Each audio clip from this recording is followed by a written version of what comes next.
Well, good morning. I am here today with Peter Askey. I hope I said that right. Yes, you did. On Firefighter Nation Spotlight. And Peter, you are with Ricochet Gear Manufacturing, and that's a name that many people haven't heard before. So tell me about me. Tell me about you guys. Tell me where you guys are from. You guys are East Coasters, so that's something special to me. Yeah, Ricochet is headquartered in Philadelphia. We just have one facility. It's here in Philadelphia. We manufacture everything at our one location. And we've been around since 1999. We started off doing EMS and technical rescue gear. And in 2000, and I think it was 2012, we got our first set of structural fire gear sold. It took a while to develop it. And we spent a lot of time talking to firefighters and asking what they liked and what they didn't like about their current structural gear. And we learned a lot. And we developed a gear we call Maximum Mobility.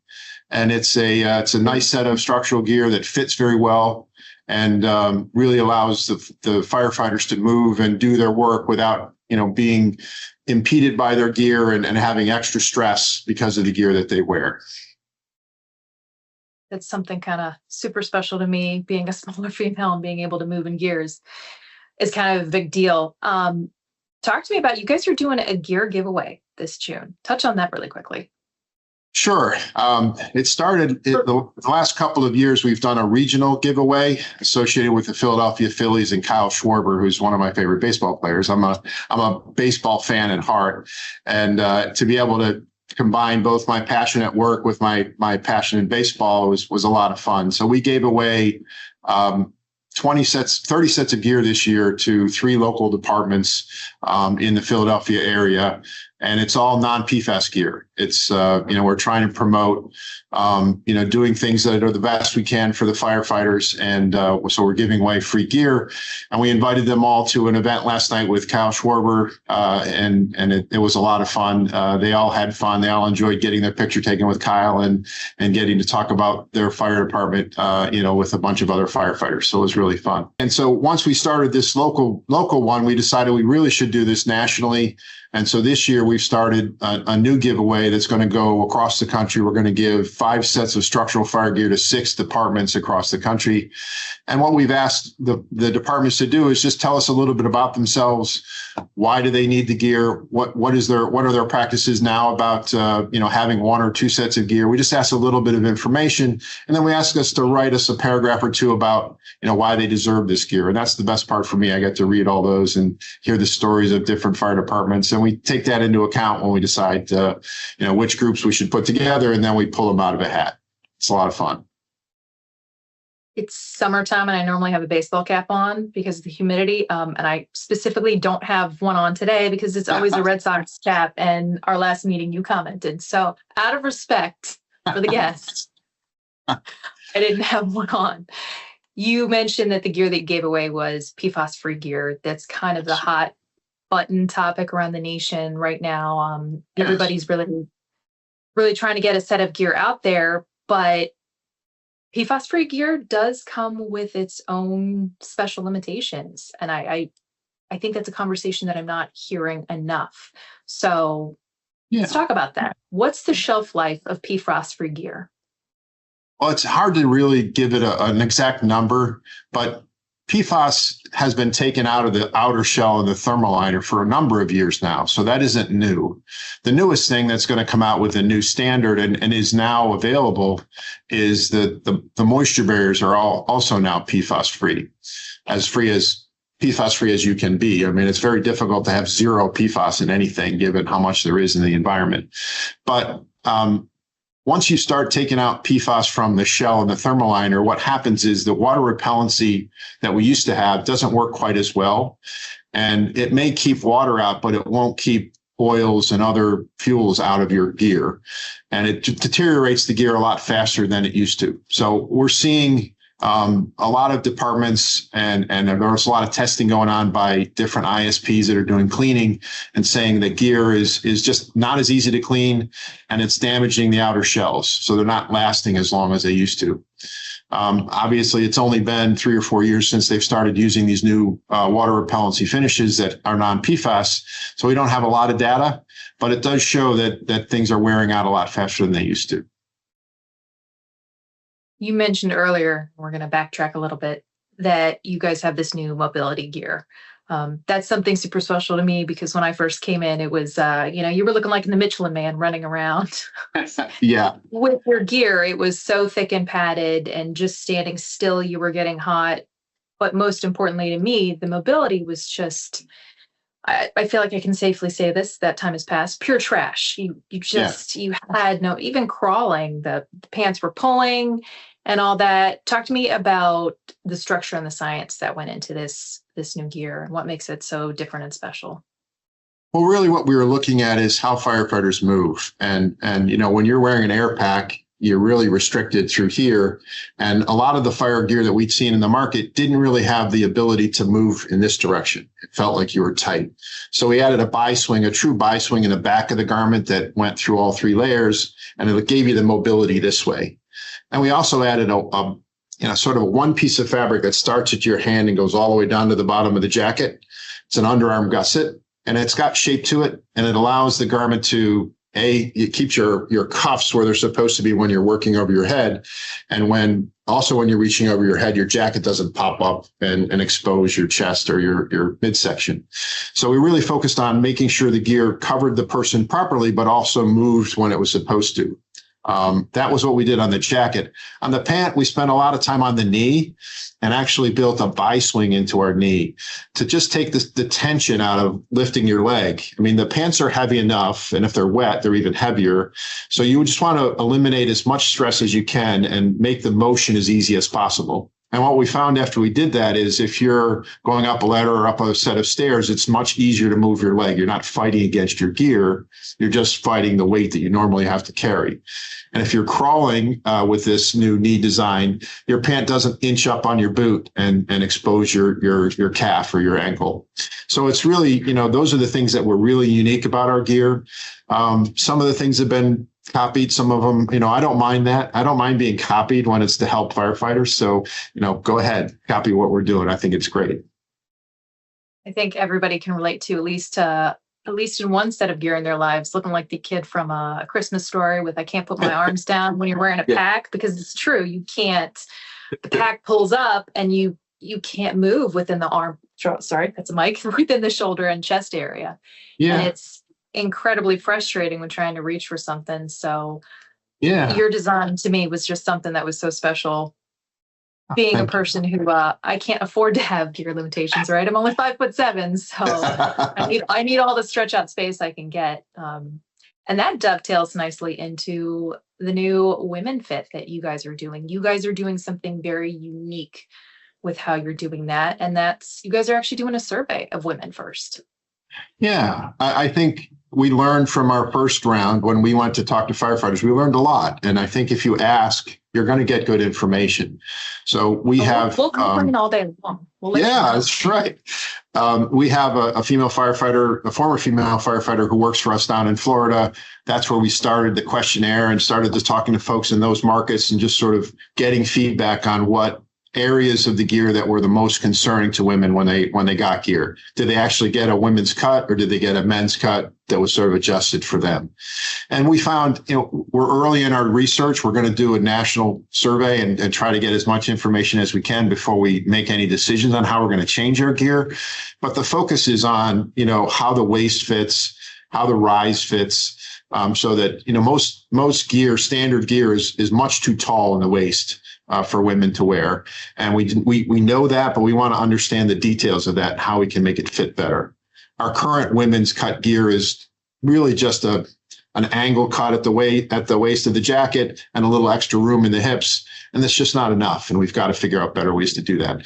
We also have to look at the size of the jackets. The length from the center back is normally 32. On a woman, it usually has to be shorter, and all the features that you have on your garment need to still fit and operate and work. And it's really difficult to make that happen. So we're trying to make sure that our designs you'll have the pockets that you need. You'll have all the radio pockets and the hooks, and everything will be accessible on your gear, even if it's smaller.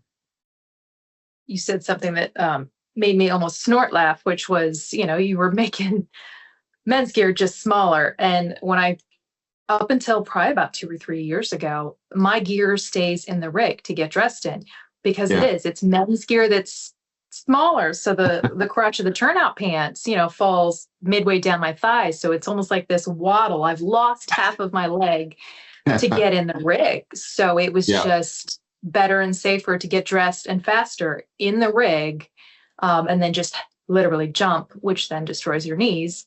Out of the rig. So the fact that you guys are just polling and surveying is something so amazing to me. So you guys can get the right product. And that is something that really struck me about you guys, is you guys are very feedback oriented and very much into the just practical detail of helping firefighters move.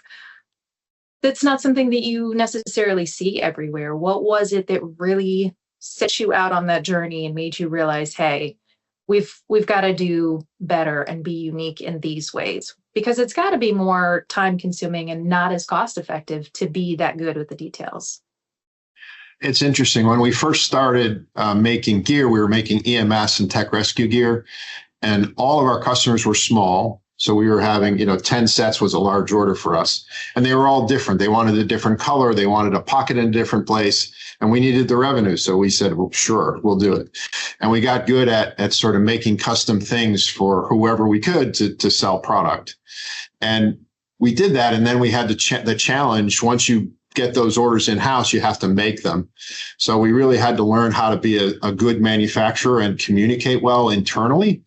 And now we've really mastered that. So when we get an order in, we know what information we need to provide to manufacturing so that they don't make a mistake. That's the biggest thing, the biggest issue for us, right? If you give somebody a special pocket and put it in a special place and they get it and it's not there, they're not going to be very happy. So we've really learned how to manufacture sort of in the size of one. When one product moves through the factory, it could be different, and the next one coming down the line could be another color and another shape and another, configuration. And we've just worked from that beginning in the EMS side of having so much options out there and so many variables. And we've grown the business to be able to do that at a larger scale. And it's helped us when we go to, smaller volunteer departments, which is really where we started and where we grew, to be able to deliver to those guys and give them what they wanted and not just say, here's our package, buy this. It's like, what do you guys need? Where can we help you? How can we make your gear better? And with that approach, you have to be ready to make it better, and you have to be ready to make it the way they want it. And we had to really focus internally to make sure we could do that. And I think that's helped us a lot. What's the next big thing on the horizon for you guys? Sizing is always a question. Sizing is always a challenge. And we're looking at ways to do, video sizing of people and, take a 3D sizing of a person and use that data to make sure the gear fits properly. It's tough because the technologies are all over the place, and we're trying to understand, if we get a scan of a person, does it really give us the data we need, and does it give us too much data? So we're working on a couple of things like that. We're also working on some online ordering processes that make it easier to see what the gear is going to look like that you're ordering. If you want to move a pocket, we want to be able to show it to you and where it's going to be in full dimension, so you can tell what your gear is going to look like at the end of the day. So there's a lot of things like that we're working on to make the sale process a better experience for our customers. So you guys have been around since 1999. What is just the new request trend or the biggest change that you've seen in the gear in 26 years? The biggest changes, have always, I think there's a really big trend in trying to reduce the weight of the gear, trying to make it lighter, more breathable. That seems to be the trend. I do think we're seeing radios change. There used to be a radio pocket on every set of gear. Now people are wearing radios in different locations. One of the things we did with our gear, we eliminated the throat tab. So there's no throat tab in our gear. The collar comes up and it's an L shape, and it overlaps enough and you can just flip it out of the way when you don't need it. So if you need to have your microphone come out of your collar, it's really simple and there's not another piece of material in your way. So, where you wear your radios, we just added as a standard feature a sway strap in the back of our gear. It's just a D-ring right in the center of your pant for folks that wear a different type of a radio and they want a strap back there to hold the radio strap. So little things like that we try to add to the gear as you go forward. As things change, you just try to adjust the gear to make sure it still works for the people that are using it. I would ask you to tell people why it is that they should pick your gear, but the amount of detail that I've heard, especially just something as simple as having a sway strap. I wear my radio under my gear and it does the slow inch forward because there's nothing to connect it to that's rapid like that. So you guys have truly put so much detail and thought into your gear. That aside, what is it that makes you guys really stand out in your mind? Well, I do think it's our ability to listen to the customers. I think we really care about what their mission is, and we want to make sure that we do the best by them. I think that's pretty consistent across my sales team. Everybody has that same attitude. We love to have customers visit because we always learn something when they do. They'll come in and we'll show them what we're doing. And they'll say, "Oh, what about this?" And we'll show them right there on the floor. Well, yeah, we could try that, but it might not work. And we educate each other, which is really a wonderful thing. And so I really think it's our dedication to the firefighters. We want them to have a better experience wearing our gear, and we care about what they think and what they say. So, Peter, talk to me about what you guys are doing. We've seen the NFPA standards changing. How are you guys rising to meet that challenge, and what ways have they changed that's affecting gear manufacturing? It's a great question. The NFPA has done a nice job of maintaining sort of the minimum requirements for the fire service, and they're always looking for ways to improve the gear for us. What they've done this time is really they've made an option for non-PFAS gear, right? It's there now. There's definitions now that can help us understand what non-PFAS means, which I think was a very good addition. But there have also been many changes to the fabrics, and the fabric manufacturers have to probably re-engineer a lot of fabrics to make them work under this new standard. And it's going to take them time to do that. So hopefully the NFPA will be extending the period where we can sell under the old standard shortly. I hope they do anyway, because I don't know that we're all ready to sort of, hit the ground running with the current fabrics. But I do think, the challenges that we face now are there's a lot more testing that needs to be done on product as we go into this new standard. And then every year it'll have to be retested, testing to see how much PFA is in a particular product. It has to happen every year, and we have to add up. So if you have an outer shell, a thermal liner, a moisture barrier, and a cuffing material, you have to have them all tested and then add up how much parts per million of PFAS there are. And if it's under a certain level, which is 100, then you can say you're non-PFAS. So it's just there are things like that are different and now going to be more challenging every year to make sure you hit that non-PFAS standard. They didn't eliminate the PFAS moisture barriers. They still exist, but you have the option now of having a label that says it's non-PFAS or one that doesn't. I think it's a good thing for the industry. Time will tell. We'll see how that gear holds up. Yeah, exactly. Yeah, exactly. You guys put it through a lot. Well, Peter, thank you for coming on here with me. I really, truly, as a gear user myself, appreciate just the care that you guys show, the way you design your gear with our safety, which is movement, right? Movement is our safety. If I can't move well, I'm in a bad situation. So I truly appreciate the care and respect that you guys put into your end product. And thank you so much for coming on here and talking to me. Thank you for having me. I've really enjoyed it. Thank you so much. See you next time.